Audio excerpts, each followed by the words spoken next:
Hello, this is College of Circles, and I'm Jeff. In a previous video, I went over 10 changes to cantrips that I want to see in Dungeons & Dragons.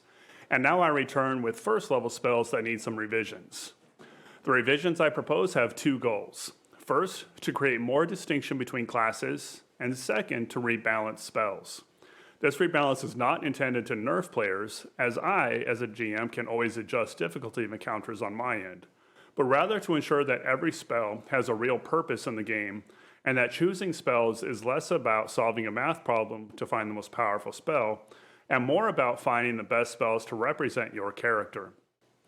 Since there are so many first level spells I will be addressing, I'll be breaking this video up into two parts. If you are enjoying this content, please do me a favor and subscribe to this channel, and if you really like it, go ahead and tell me by hitting that like button. Now that the intro is over, here are my 10-ish revisions for first level spells, part 1. 1. All right, we're going to start with a few utility spells that have the ritual tag. Comprehend Languages, Tenzor's Floating Disk, Unseen Servant, and Alarm. My only issue with these spells is their duration. Since they each have the ritual tag, they don't require a spell slot, and a player could recast it every hour. In reality, we end up hand-waving the cast time anyways. And imagine this, your players have just cleared out a dungeon and have to return to the village with some loot.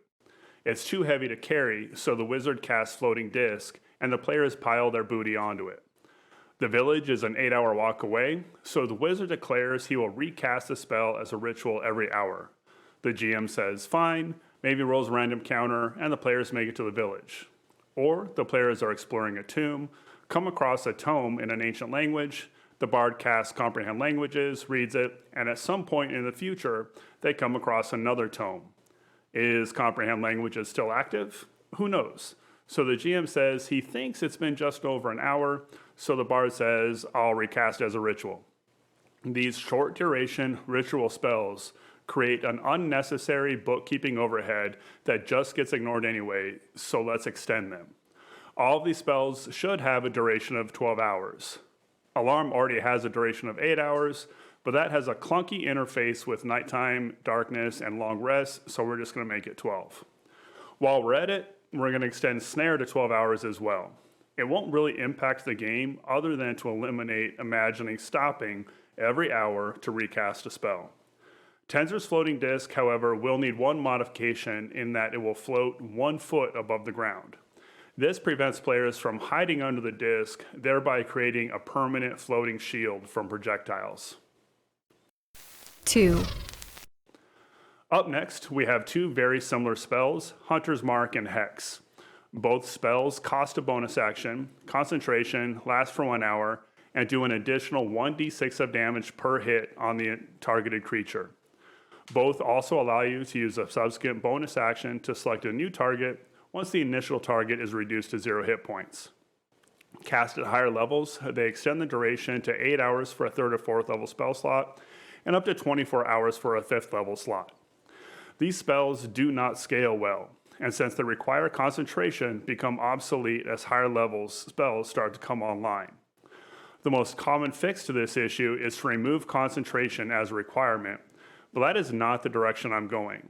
Instead, I'm going to extend the duration to 8 hours, still require concentration, and when upcast, I'm going to increase the additional damage with a 3rd level slot to 2d6 and to 3d6 with a 5th level slot for Hex and 5d6 for Hunter's Mark. These changes ensure that Hex and Hunter's Mark are solid spells at higher levels and worthy of upcasting. And to really help out the Rangers, we move on to our next group of spells. 3. Ensnaring Strike, Hail of Thorns, Zephyr Strike, Tasha's Caustic Brew, and Expeditious Retreat should not require concentration. With these spells and Hunter's Mark both requiring concentration, these spells are almost non-existent in the early game. None of these spells are game-breaking, so I have no problem dealing with a ranger that has a Zephyr Strike and Hunter's Mark active at the same time. And the combination allows the ranger to have more tactical options than just stand far away and shoot. For Expeditious Retreat, add a line that says it ends if the caster moves towards a hostile creature. 4. While we're talking about concentration, let's go ahead and remove it from the Paladin spells as well. Believe it or not, Searing Smite, Wrathful Smite, and Thunderous Smite are all spells in the game and available to Paladins. Paladins don't have to use all of their spell slots on Divine Smite. However, these spells rarely, and I mean almost never, come up because the concentration they require prevents the Paladins from using other, much more effective concentration spells like Bless or Heroism. Also, each of the Smite spells have built-in limitations to their duration. Thunderous Smite sits in standby for 1 minute, but ends after your first hit. Searing Smite and Wrathful Smite have enduring effects, but allow the target creature to make a saving throw at the start of each turn for Searing Strike or as an action for Wrathful Strike. The one additional change for each of these spells would be a weapon can only have one Smite effect on it at a time.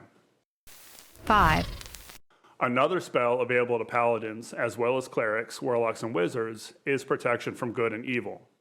This spell has a couple of effects as it protects one target from several classes of monsters. Aberrations, Celestials, Elementals, Fae, Fiends, and Undead have disadvantage on attacks against the target, and the target is immune to Charm, Frighten, or Possession by them. This is a must-have spell in some settings, and when you need it the most, it can only target one person. This spell needs an upcasting ability, one additional target for a spell slot above second, and to help balance that out, I would change the immunity to the listed conditions to advantage on saving throws against them. You know, the GMs need to have their fun too. 6, Still talking about Paladins, this time with Compelled Duel. I love the concept of Compelled Duel. The Paladin uses his Radiant Aura to compel a monster to fight him and leave others alone. This, along with Divine Smite, should be the core theme of the Paladin. Unfortunately, it just doesn't compete well with other available spells. Duel forces disadvantage on attacks other than the caster and requires a wisdom save for the target to move away from the caster. I want to make Compelled Duel more compelling. The target should have to make a wisdom save before it can attack anyone other than the caster. And if it fails, uses all of its movement to get to the caster and engage it. Also, it should have an upcast of adding one target for every spell slot above first level. There is a link to the spell on D&D and Beyond in the description below. 7, From Paladins, we're moving on to some Druid and more Ranger spells. Animal Friendship, Beast Bond, and Speak with Animals are too situational or too reliant on a friendly GM to take up a valuable spell slot. Speak with Animals, in particular, is the poster child for a shoehorn spell. Every first-time Druid player, including me, sees this spell and says, yes, I will want to talk with the little creatures. Then they use one of their 2 spell slots to chat up a bird, forcing the GM to contemplate just how much a bird might know about the bandits in the woods. Spoiler alert, usually not very much. So after a couple sessions, they stop preparing Speak with Animals in favor of a more reliably useful spell. Animal Friendship and Beast Bond are even less useful and have a significant overlap in their intended uses. My solution, just get rid of all 3 spells. Create a new spell, we're going to call it Beast Friendship. No ritual tag, and the duration is 8 hours. You gain the ability to communicate simple thoughts and ideas with any beast within 30 feet of you. You also gain advantage on any persuasion checks with beasts you communicate with. On a successful check, the beast is charmed by you and will perform simple tasks for you. You can only have one beast at a time persuaded in this manner, and if you ask it to do anything obviously harmful to the beast, the charm ends.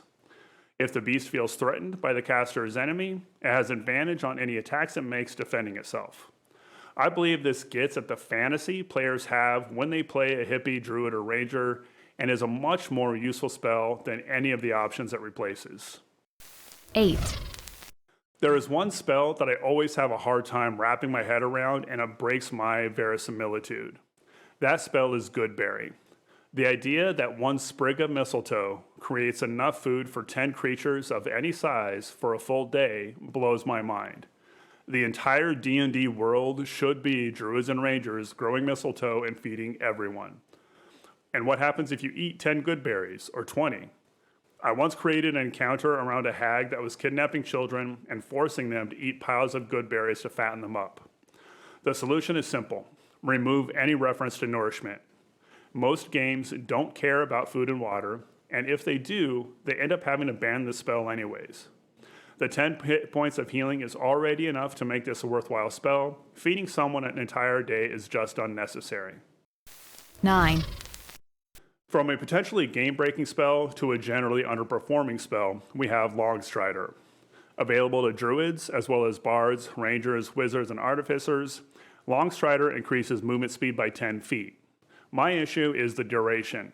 At just 1 hour, it sits in this gray zone of exploration where it doesn't last long enough to justify casting it at the start of a dungeon, but it's not strong enough to justify casting it once initiative is rolled.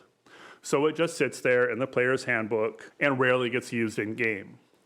Players or wild-shaped druids with diminished speed would especially benefit from the spell, but the 1 hour duration really makes it a wild card. Simple fix, just make it last 12 hours. 10, If you saw my last video, you already know I really don't like Find Familiar as it is currently written. For more on the issues with this spell, please check out that video, link in the description. One thing I learned in the Army, when you present a problem, make sure you also propose a solution. So here is my solution to Find Familiar, which I will call Familiar Aspect. 1. Change the owl stat block so that instead of flyby, it imposes disadvantage on attacks against it while it is conscious and unrestrained, just like a Quickling. 2. Change the telepathic communication to you can telepathically issue commands to your familiar while it is within 100 feet of you. The familiar cannot respond telepathically, but can make any noises an animal of that type would make, which you can interpret as a yes, no, or I don't know response. 3. The familiar takes its turn immediately after you do. This just helps cleans up initiative issues when you have a bunch of summoned creatures. 4. It costs a first level spell slot to go into a trance and use the familiar's perception, and this perception only lasts for 1 minute. 5. You can dismiss to a pocket dimension or cause your familiar to reappear with a bonus action. While it is in its pocket dimension, you can use an action to change its form. Now, I've been taking so much away, I thought I'd give a little something back. 6. Remove Find Familiar from the Druid's optional class features and Tasha's. This should be exclusive to wizards. And 7. Familiar Aspect is the first spell a wizard learns, and as such, it does not count against the number of known spells for wizards. Okay, bye.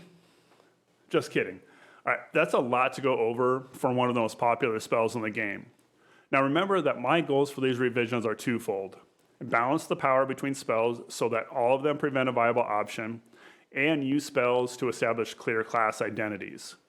The concept of a familiar is extremely important to practitioners of occult magic, and I want to maintain that flavor while ensuring the wizards are not stomping on the core identities of other classes like rogues or rangers, or eliminating an entire pillar of the game. As I've prevented it, Familiar Aspect is still a great spell with plenty of utility, and will be easier for a GM to deal with, doesn't take away experiences from other players, and maintains that clear tie to what the idea of a wizard represents. And by changing the owl stat block, you ultimately give the player more options to play with and try out. No one should feel like they should stop using a familiar because it feels like a cheat code, and a GM should never feel the need to insta-kill a player's familiar. All right, so that was part 1 of my Dungeons & Dragons first level spell revisions. As always, I'm Jeff. Let me know in the comments your thoughts on these changes, and be sure to check out part 2 when it drops.